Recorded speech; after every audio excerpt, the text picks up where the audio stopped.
Boxing Voice here with Austin's own Casey Ramos. Congratulations, recent grad. You got another win off your first defeat. What's been going on with you lately? Just enjoying a little bit of time off, man. Nothing too major, but I've been training once a day at least, you know, staying loose and enjoying my time, my extra time that I got from graduating, man. Now that I'm done with school, I just put all my time into training. Yeah, and you were running for like city council, something like that in August, so you're involved with the politics. You're going to school, and you're also fighting at a pretty high level, most notably with Andy Vince's, where a lot of people had you up until, you know, you had to succumb to due to the cuts and everything. So, man, how do you manage to do it all? I mean, a lot of fighters say that they need this, they need that, but you don't seem like someone that complains. You just pretty much carry all that stuff with you and just do it. Yeah, man, that's what it is. That's what it takes to be a world-class fighter, man. You got to just swallow those tough pills, man, and just do what you got to do to become successful, man, and to win fights and to maintain a high level of skill. All right. Yeah, no, that's it.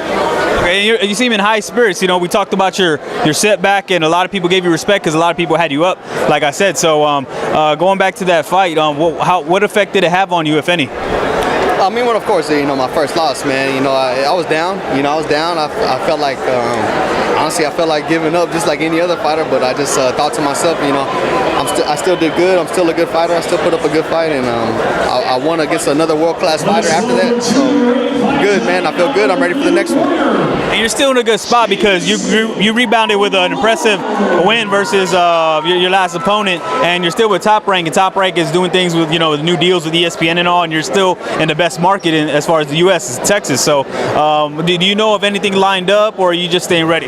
Right, nothing lined up. Yeah, we just stayed ready, but for the most part, we were trying to get something in Austin or San Antonio area for sure. But other than that, man, yeah, we're just trying to stay ready, man, and just be ready for whatever Top Rank wants to bring us. I know they like to have us out in California and Vegas a lot, so we got to be ready for that too.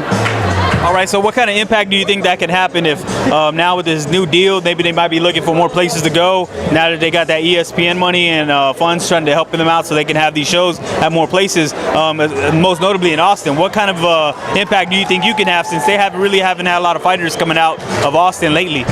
Oh, man, I think we can have a huge impact. There's definitely an untapped market for boxing in Austin.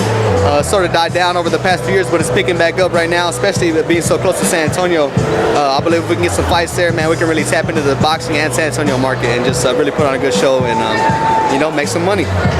All right, and you mentioned maybe you might be ready for maybe a possible September if all goes well, and you know, that's just what might be lined up. But we know Top Rank likes to do the big weekends, fight card before the big fights. How willing would you be to get in the ring on something like that, because you've done that before? Right. Oh, very willing. I mean, anytime you want to go fight in Vegas on a big weekend, that's a no-brainer. You just accept that, and you go for it, you train, you be ready. And whenever the big show calls, that's what you do. You take the show.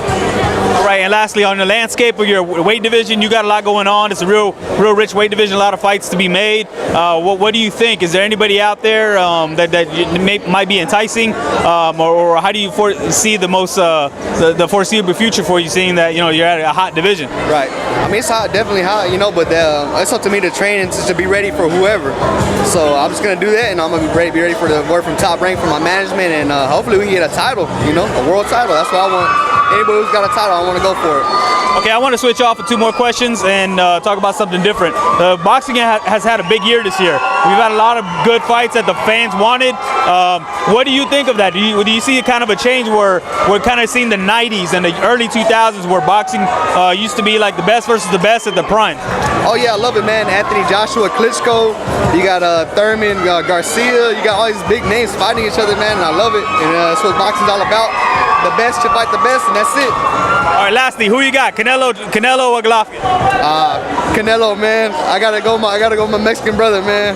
You know? All right, got Canelo. I appreciate the time. Good luck in Austin and all your ventures, man. And you know, keep doing what you're doing. You're inspiration to a lot of fighters. All right, appreciate it. Thanks for the Boxing Voice #1, Austin, Texas, baby. All right.